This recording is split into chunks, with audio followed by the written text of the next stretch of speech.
Halo teman-teman, balik lagi bersama aku ya dengan Kenny, customer suksesnya CVCV. Dan untuk session di video kita kali ini, kita bakal ngebahas eh, gimana sih rasanya kerja di startup nih. Jadi again, this is just another sharing session ya teman-teman ya.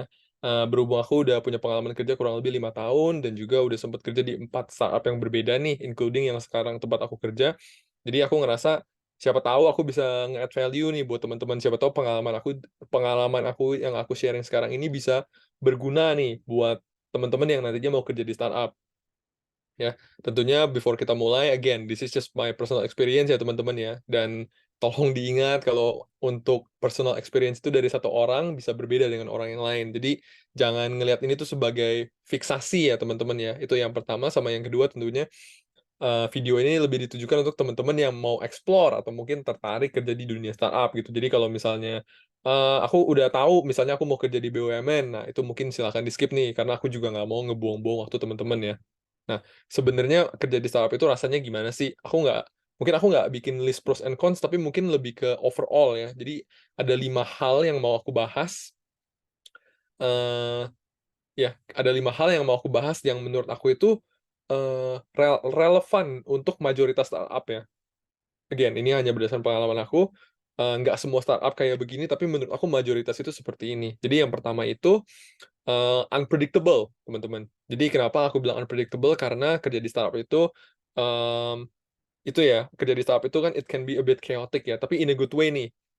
Ini menurut aku ini sangat-sangat ngebantu kalian itu buat ngelatih skill adaptasinya kalian gitu. Jadi hari ini kalian kerjain A, besok tiba-tiba kerjain B, C, D, E, besoknya lagi kerjain A, B, C misalnya ya. Tapi intinya kalau untuk mentips dari aku sih menurut aku tuh kalau kalian kerja di startup itu kalian jangan terfiksasi sama yang namanya aktivitas atau project. Kalian itu harus terfiksasi sama big picture-nya teman-teman. Jadi jadi kalau at one point ya kalian lagi bikin project nih, kalian udah invest ini kayak berminggu-minggu. Udah gitu manajer kalian bilang, "Ah, ini project kayaknya udah nggak dilanjutin deh." Nah, maksudnya kalian jangan sakit hati gitu loh, karena again, tidak selalu tapi ini lumayan common, teman-teman. Dan personally aku pernah ngalamin kayak gitu ya. Aku udah kerjain sesuatu dalam jangka waktu yang lumayan panjang nih, udah hampir berbulan-bulan, tiba-tiba dibilang, "Ah, ini project udah nggak relevan, kita throw it into the trash, ya kita throw it into the bin aja ya. Nah, sekarang kita ganti project yang baru." Ya, of course kayak aku juga waktu itu aku agak sakit hati gitu ya, tapi like that's not the point gitu loh, teman-teman. Kalau kamu pengen thrive tuh untuk kerja di startup itu jangan attach sama yang namanya project, tapi attach sama yang namanya goal, ya, big goal. Itu yang pertama. Nah, yang kedua itu, namanya itu, aku juga ngalamin kalau startup itu tempat di mana kalian itu bisa accelerate your learning ya, teman-teman ya. Jadi, kalian juga mungkin pernah dengar istilah ya, wear many different hats gitu ya.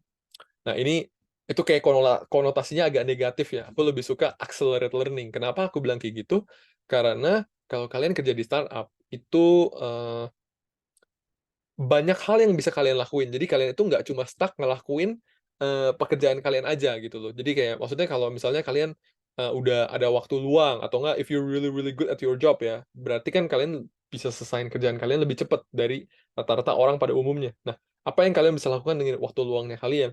Kalian bisa volunteer ya untuk ngerjain project yang lain gitu loh. Selama itu kan nggak ganggu pekerjaan kalian itu kenapa enggak gitu loh. Udah gitu juga kalau misalnya kalian mau dapat ekstra project tambahan, itu juga biasanya tuh kalau kalian propose ini ke manajer kalian, dan kalian itu bisa buktiin kalau ini nggak akan ganggu your main responsibility ya, teman-teman ya. Ini biasanya tuh akan selalu di-approve, ya. Jadi again, ngebantu banget kan kalian bayangin kayak misalnya kalian itu lagi sekarang itu kerjanya di sales, tapi karena kalian high performer, udah gitu kalian pengen upskill nih, pengen explore, kalian bilang, "Aku juga pengen learn dong sama marketing, buat improve SEO aku nih." Kan kalau aku jago SEO kan juga ngebantu buat company ya.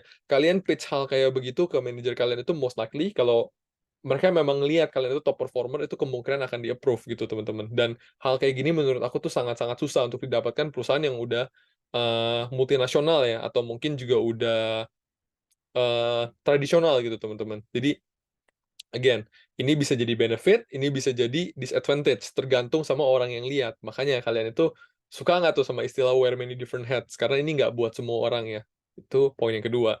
Poin yang ketiga, ini flat hierarchy, teman-teman. Ini juga salah satu yang aku mungkin alamin dan personally aku suka ya dari startup itu flat hierarchy karena, gampang banget kalau misalnya kalian itu pengen connect ke orang di departemen lain gitu, kayak say hi, atau mungkin even mau collaborate bareng, itu jauh lebih gampang daripada kalian itu kalau kerja di perusahaan yang udah kayak multinasional, yang strukturnya tuh semuanya udah rapi ya. Kayak ibaratnya dari pengalaman aku sebelumnya itu, kayak aku bisa tuh kayak casually, kayak ajak head of IT-nya ya di startup yang udah 300 orang loh malah teman-teman. Aku bisa casually ajak meeting head of IT-nya buat ngebahas, kayak product improvement, atau ke depan arahnya tuh kemana gitu loh. Ibaratnya kalau kamu coba deh ngelakuin hal itu di kayak di BCA gitu ya, kamu let's say kamu sales, kamu bilang, "Saya mau meeting dong sama head of IT-nya." Itu kan pasti lebih susah ya teman-teman ya. Jadi, ini kenapa aku suka sama flat hierarchy, karena ini bisa ngebantu build relationship, udah gitu juga bisa ngebantu kalian itu untuk dapetin knowledge dengan lebih cepet, gitu teman-teman.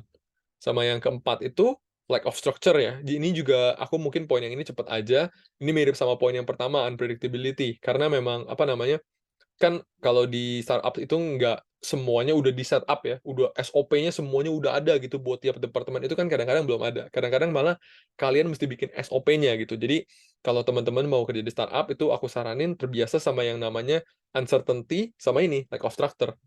Mhm.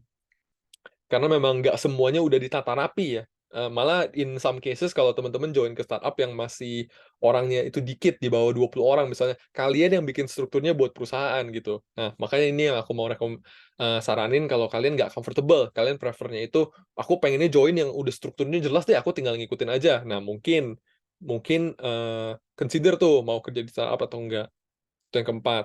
Nah, yang last but not least yang kelima, ini ngomongin mengenai promotion, teman-teman. Nah, kalau aku ngelihatnya dan berdasarkan pengalaman, teman-teman aku juga yang kerja di startup ya, kalau di startup itu promotion itu, eee, bisa lebih gampang, teman-teman, tapi nggak selalu guarantee, ya. Kalau di perusahaan besar itu enaknya kalau misalnya, promotion itu udah ada path-nya, teman-teman. Kalian ikutin, kalian hit the goal, dalam waktu kurang lebih 2 tahun, 3 tahun, udah pasti dapat promosi kan. Udah kayak ada fiksasinya lah. Tapi kalau di startup itu bisa sedikit unpredictable, tapi juga in a way itu lebih lenient, teman-teman. Kalau misalnya teman-teman top performer, wah, kayak ibaratnya teman-teman jago banget deh, ngelakuin apa yang ibaratnya, job description-nya nih. Let's say kalau IT, teman-teman tuh IT jago banget, gitu, build aplikasi sendiri.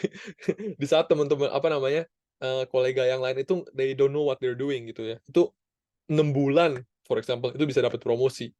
Kalau berdasarkan dari observasi aku ya teman-teman ya, dan tentunya nggak semua startup ya. Jadi, itu mungkin poin-poin yang aku mau tambahin. Gimana rasanya nih kurang lebih kayak sneak peek lah ya, kayak trailernya kerja di startup, itu seperti apa. Nah, itu yang tadi aku share semoga ngebantu ya, untuk, teman-teman decide tuh, kira-kira setelah ngedenger ini masih mau kerja di startup atau enggak. Jadi, sekian dulu nih untuk, video series kita di hari ini. Again, mengenai sharing my personal experience, gimana rasanya kerja di startup. Semoga ngebantu teman-teman. Thank you and have a good day.